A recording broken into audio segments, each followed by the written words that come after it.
Det er ikke økonomi, men følelser, der er den væsentligste drivkraft i international politik. Lidt apropos samtalen før. Det skriver den anerkendte franske politolog Dominique Moisi i sin nye roste bog, som er udkommet på 22 sprog. Vi taler med professor Moisi om lidt. Dominique Moisi forsøger i sit nyeste værk at kortlægge nutidens geopolitiske scene.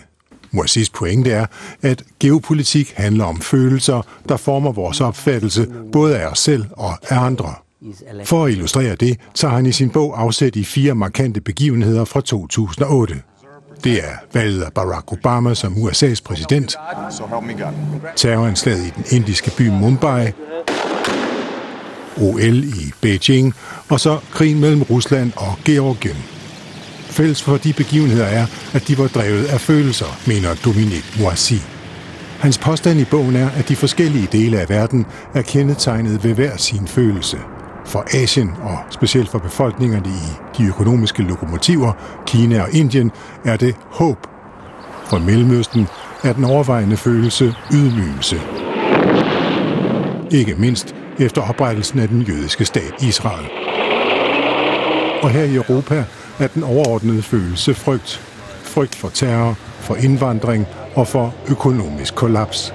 Derimod kan Barack Obamas valgsejr måske bringe håbet tilbage i USA og forhindre, at USA synker ned i en tilstand af frygt og håbløshed, mener Dominique Moisi. Vi havde tidligere i dag besøg her i studiet af Dominique Moisi. Han er i landet for at holde en tale i regi af Dansk Institut for Internationale Studier, som lancerer en international foredragsrække med titlen Lighthouse Europe. Jeg startede med at spørge professor Moisi om, hvorfor han mener, at frygt spiller så stærk en rolle i europæisk politik. Well, I think you see in Europe something like an archaeological layer-like of fears. The fear of being invaded by the poorest. That's where immigration comes in. The fear of being blown up by the most fanatics. This is terrorism. And the fear of being left behind by the most dynamic. And they are mainly in Asia. The fear of becoming a museum of our own history.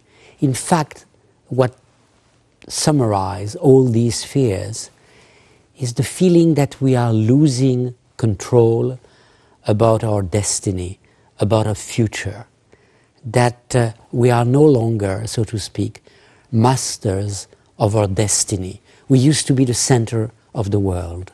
We are becoming marginalized. But isn't this a very poetical way of understanding it? Because if I may challenge you a bit, you do see that a number of European nations, Denmark included, are engaged in the theatre of war in Afghanistan. You see that one of the strongest currencies in the world is the euro. You see that a number of major multinational enterprises are from Europe. So indeed there is still strength in Europe.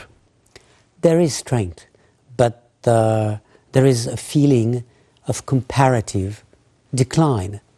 We're no longer what we used to be, and we know that somewhere the situation is not going to improve. I mean, if you look at demographics, statistics, they say that in 40 years from now, and even less, we Europeans will represent more or less 5 to 6% of the entire world population. And if you look at the West at large, will be no more than 10% of the world population. So we used to speak of the burden of the white man. In fact, we are starting slowly to realize that we should speak about the solitude of the Western man. I understand from reading your book that a lot of it has to do with confidence. How can a culture, if you want to generalize, notwithstanding all the specifics of each country, each culture, but if we generalize, how can a culture, the Western culture, lose its confidence? Well, there are many reasons for that, historical reasons. We committed suicide during World War I. Then we became a seat of terrible crime and murders in World War II, and we recuperated. There was some kind of renaissance, but that renaissance did not fully fulfill our expectation. The very moment we are celebrating our unity after the fall of the Berlin Wall, there's the return of war in Europe with the Balkans. And now we are seeing the rise of Asia, the rise of emerging powers at large, and we see that we are not part of it. I mean, for the last 30 years, and this is a serious matter, there has been a kind of division of labor in the world. There has been growth in Asia and the rise of debts in the Western world. They are accumulating wealth, we are accumulating debts. We have to do something about it. So you're saying, if I understand you correctly, that we have brought it upon ourselves through unwise decisions in the last 30 years or so? Well, in the even longer, yeah. Yes, I think so. The worst enemy, the real danger, does not come from the outside. The real threat, it's us. This is the threat. The threat that is coming from a group of countries that in the last decade have lived well beyond their means in material terms and well below their means in intellectual and spiritual terms. But if we accept this thesis that fear is sort of the driving force behind a lot of the politics in Europe, what is then the major challenge to what you call Western man or the European man in terms of lifting himself out of this void, you could call it? To rediscover the source of our comparative advantage in the world. Which is? Ideas and ideals. It means that if you look at China, nobody wants to become Chinese. There are still millions of people who want to become Americans or even Europeans. We are unique when it comes to democracy, to the rule of law, to a certain civilization, when it comes to the more human nature of our capitalism, even if it doesn't work that well. And what we have to regain is a confidence in the power of our ideas and in the power of ideals. In fact, what makes us unique is universalism. We are the only part of the world seeing ourselves as a universal actor. I know you're not a fortune teller, you're not a political advisor, but still, what are the mechanisms that need to be activated in order to let hope, in a way, come back to the European continent? Politics. It starts with politics.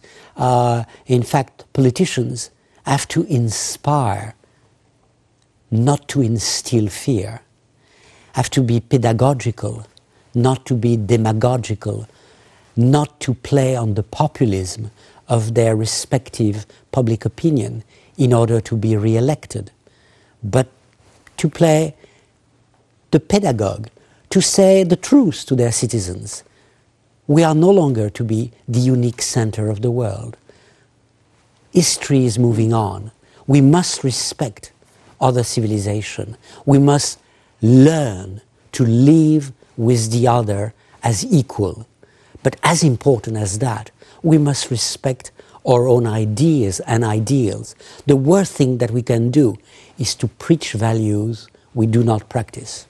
But a lot of European politicians, if we talk about people from what you could call national conservative parties, would say, look, we're just defending core European values in the face of a challenge from the outside. Isn't that, in a way, a healthy sign? Well, the challenge, for me, comes mainly from the inside, by putting fear so much ahead of other values. Aren't we destroying our core value? What is democracy if we don't fully respect the right of others? We put democracy as our superiority card, what differentiates us from the rest. But are we practicing good democracy right now?